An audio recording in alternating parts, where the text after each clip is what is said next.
Gjatë mbrëmjes së dieshme, banorët e shtëpisë së famshme patën mundësinë për të treguar historitë e tyre personale, rrëfimet e tyre jo vetëm që prekën njëri tjetrin, por edhe publikun.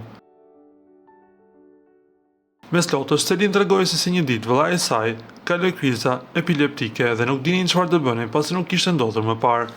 Ajo shton se nuk e zinte gjumi pasi natën i ndodhin krizat dhe donte që t'i jepte ndihmën sa më shpejt. Si fillim duhet t'i kërkoj falje Onos nëse mërzitet që po e ndaj me ju këtë.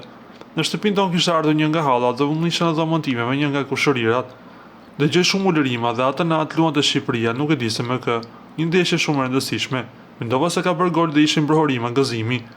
Kur dal nga dhoma, shikoj që Ono po kalonte një krizë dhe ne ishim vetëm. Mami u trem shumë dhe askush nuk dinte ta ndihmonte se nuk i kishin përjetuar kurrë. Nuk e dinim ç'a bëjnë në këtë rast. Më shkoi mendja për të dalë nga shtëpia jonë dhe për të shkuar te dera e ngjitur e komshinjve.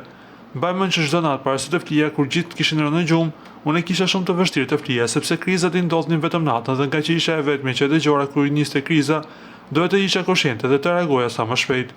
Ulesha në këtë pozicion dhe lutesha në mënyrën time për të gjetur një zgjidhje, një shpëtim. Onoc vetëm i përsëritej kjo. Pas shumë kohësh, dy shetër e mi që jetojnë në Amerikë dhe janë dy njerëz fantastik dhe të nderuar, e marrin Onon për ndihmë mjekësore dhe për të kuptuar çfarë po kalonte. Aty kam patur një tjetër thyrje shumë të madhe se nuk isha mësuar të jetoja pa prezencën e tij në shtëpi. Për 2 vite, Ona nuk ka qenë në shtëpi, ka jetuar në Amerikë. Deklaroi Selin mes lotësh. Ju lutem klikoni tek butoni subscribe për të marrë të rejat më të fundit nga showbizi shqiptar.